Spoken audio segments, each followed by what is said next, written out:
വചനയാത്ര. ലേവ്യർ 9-ാം അധ്യായം. പുരോഹിത ശുശ്രൂഷ. 8-ാം ദിവസം മോശ അഹ്റോനെയും പുത്രന്മാരെയും ഇസ്രായേലിലെ ശ്രേഷ്ഠന്മാരെയും വിളിച്ചു. അവൻ അഹ്റോനോട് പറഞ്ഞു, പാപപരിഹാര ബലിക്കായി ഊനമറ്റ ഒരു കാളക്കുട്ടിയെയും ദഹനബലിക്കായി ഊനമറ്റ ഒരു മുട്ടാടിനെയും കർത്താവിൻ്റെ മുൻപിൽ സമർപ്പിക്കണം. ഇസ്രായേൽ ജനത്തോട് പറയുക, പാപപരിഹാര ബലിക്കായി ഒരു കോലാട്ടിൻ മുട്ടനെയും ദഹനബലിക്കായി 1 വയസ്സുള്ളതും ഊനമറ്റതുമായ ഒരു കാളക്കുട്ടിയെയും ഒരു ചെമ്മരിയാടിനെയും, സമാധാന ബലിക്കായി ഒരു കാളയെയും ഒരു മുട്ടാടിനെയും കർത്താവിൻ്റെ മുൻപിൽ ബലിയർപ്പിക്കാൻ കൊണ്ടുവരുവിൻ. എണ്ണ ചേർത്ത ഒരു ധാന്യബലിയും അർപ്പിക്കുവിൻ. എന്തെന്നാൽ കർത്താവ് ഇന്ന് നിങ്ങൾക്ക് പ്രത്യക്ഷപ്പെടും. മോശ ആവശ്യപ്പെട്ടതെല്ലാം അവർ സമാഗമ കൂടാരത്തിൻ്റെ വാതിൽക്കൽ കൊണ്ടുവന്നു. സമൂഹം മുഴുവൻ അടുത്തുവന്ന് കർത്താവിൻ്റെ സന്നിധിയിൽ നിലകൊണ്ടു.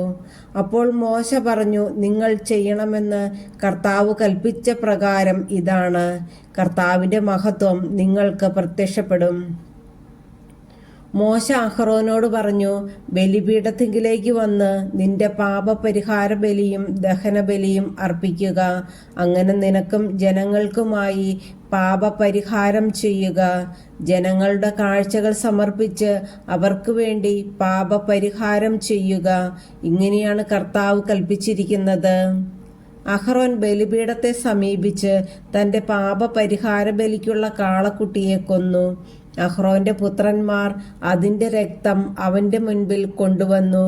അവൻ വിരൽ രക്തത്തിൽ മുക്കി ബലിപീഠത്തിൻ്റെ കൊമ്പുകളിൽ പുരട്ടി. ശേഷിച്ച രക്തം ബലിപീഠത്തിനു ചുറ്റും ഒഴിച്ചു. കർത്താവ് മോശയോട് കൽപ്പിച്ചിരുന്നതുപോലെ ബലിമൃഗത്തിൻ്റെ മേധസ്സും വൃക്കകളും കരളിനു മുകളിലുള്ള നെയ്വലയും ബലിപീഠത്തിൽ വെച്ച് ദഹിപ്പിച്ചു. മാംസവും തോലും പാളയത്തിനു വെളിയിൽ വെച്ച് അഗ്നിയിൽ ദഹിപ്പിച്ചു. അഹ്റോൻ ദഹനബലിക്കുള്ള മൃഗത്തെയും കൊന്നു. അവൻ്റെ പുത്രന്മാർ അതിൻ്റെ രക്തം അവൻ്റെ അടുക്കൽ കൊണ്ടുവന്നു. അവൻ അത് ബലിപീഠത്തിനു ചുറ്റും തളിച്ചു. ദഹനബലി മൃഗത്തിൻ്റെ കഷണങ്ങളും തലയും അവർ അവൻ്റെ അടുത്ത് കൊണ്ടുവന്നു. അവൻ അത് ബലിപീഠത്തിൽ വെച്ച് ദഹിപ്പിച്ചു. അതിൻ്റെ ആന്തരിക അവയവങ്ങളും കാലുകളും കഴുകി അതിനോടൊപ്പം ബലിപീഠത്തിൽ വെച്ച് ദഹിപ്പിച്ചു. അതിനുശേഷം അവൻ ജനങ്ങളുടെ കാഴ്ച സമർപ്പിച്ചു. പാപപരിഹാര ബലിയായി അവർക്ക് വേണ്ടി ഒരു കോലാടിനെ കൊണ്ടുവന്നു കൊന്നു. അതിനെ ആദ്യത്തേതിനെ പോലെ അർപ്പിച്ചു. അനന്തരം ദഹനബലി വസ്തു കൊണ്ടുവന്ന് വിധിപ്രകാരം സമർപ്പിച്ചു. പ്രഭാതത്തിലെ ദഹനബലിക്ക് പുറമെ ധാന്യബലിയും സമർപ്പിച്ചു. അതിൽ നിന്ന് ഒരു കൈ നിറയെ എടുത്ത് ബലിപീഠത്തിൽ വെച്ച് ദഹിപ്പിച്ചു. അഹ്റോൻ ജനങ്ങൾക്ക് വേണ്ടി സമാധാന ബലിയായി കാളയെയും മുട്ടാടിനെയും കൊന്നു. പുത്രന്മാർ അതിൻ്റെ രക്തം അവൻ്റെ അടുക്കൽ കൊണ്ടുവന്നു. അവൻ അത് ബലിപീഠത്തിന് ചുറ്റും തളിച്ചു. അവർ കാളയുടെയും മുട്ടാടിൻ്റെയും കൊഴുത്ത വാലും ആന്തരിക അവയവങ്ങളെ പൊതിഞ്ഞുള്ള മേധസ്സും വൃക്കകളും കരളിന്മേലുള്ള നെയ്വലയും എടുത്തു. അവർ മേധസ് മൃഗങ്ങളുടെ നെഞ്ചിനു മീതെ വെച്ചു. അവൻ മേധസ് ബലിപീഠത്തിൽ വെച്ച് ദഹിപ്പിച്ചു.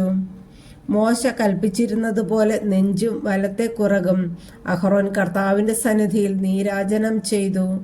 അതിനുശേഷം അഹ്റോൻ ജനത്തിൻ്റെ നേരെ കൈകൾ ഉയർത്തി അവരെ അനുഗ്രഹിച്ചു. പാപപരിഹാര ബലിയും ദഹനബലിയും സമാധാന ബലിയും അർപ്പിച്ചതിനു ശേഷം അവൻ ഇറങ്ങി വന്നു. മോശയും അഹ്റോനും സമാഗമ കൂടാരത്തിൽ പ്രവേശിച്ചു. പുറത്തിറങ്ങി വന്ന് അവർ ജനത്തെ ആശീർവദിച്ചു. അപ്പോൾ കർത്താവിൻ്റെ മഹത്വം ജനത്തിന് പ്രത്യക്ഷമായി.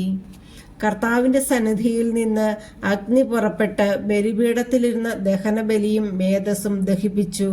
ഇത് കണ്ടപ്പോൾ ജനമെല്ലാം ആർത്തു വിളിച്ച് സാഷ്ടാംഗം വീണു.